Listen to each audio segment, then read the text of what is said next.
आज के इस वीडियो में हम समझेंगे नेट प्रॉफिट मार्जिन क्या होता है। दोस्तों, जब भी हम किसी कंपनी की फाइनेंशियल हेल्थ जानना चाहते हैं तो कई रेशियोज को देखते हैं। इनमें से एक बहुत ही इंपॉर्टेंट रेशियो है net profit margin.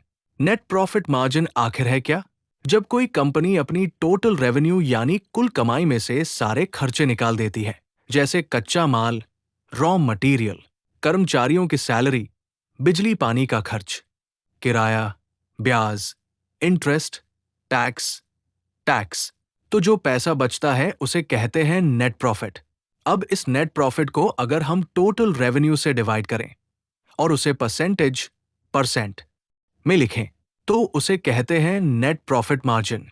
Formula: net profit margin, net profit revenue 100। उदाहरण: मान लीजिए किसी कंपनी का कुल रेवेन्यू 10 लाख रुपए है और सभी खर्चे निकालने के बाद नेट प्रॉफिट बचता है 1,50,000। तो नेट प्रॉफिट मार्जिन 1,50,000 10 लाख 115%। इसका मतलब है कि कंपनी हर 100 रुपए की बिक्री पर 15 रुपए का असली मुनाफा कमा रही है। नेट प्रॉफिट मार्जिन क्यों जरूरी है?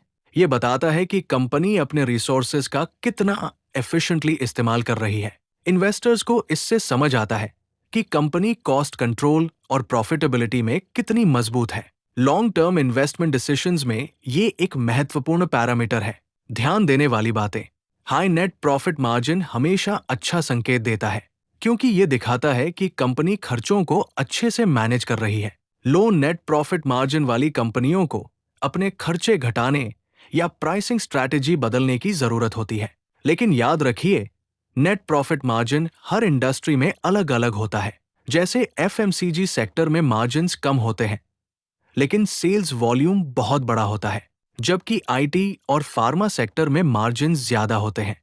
निष्कर्ष: नेट प्रॉफिट मार्जिन एक ऐसा रेशियो है जो ये दिखाता है कि किसी कंपनी की कमाई में से कितना प्रतिशत मुनाफा वास्तव में शेयर होल्डर्स के पास पहुंच रहा है। इसलिए किसी भी कंपनी में निवेश करने से पहले उसके नेट प्रॉफिट मार्जिन को जरूर देखना चाहिए और उसकी तुलना उसी इंडस्ट्री की दूसरी कंपनियों से करनी चाहिए।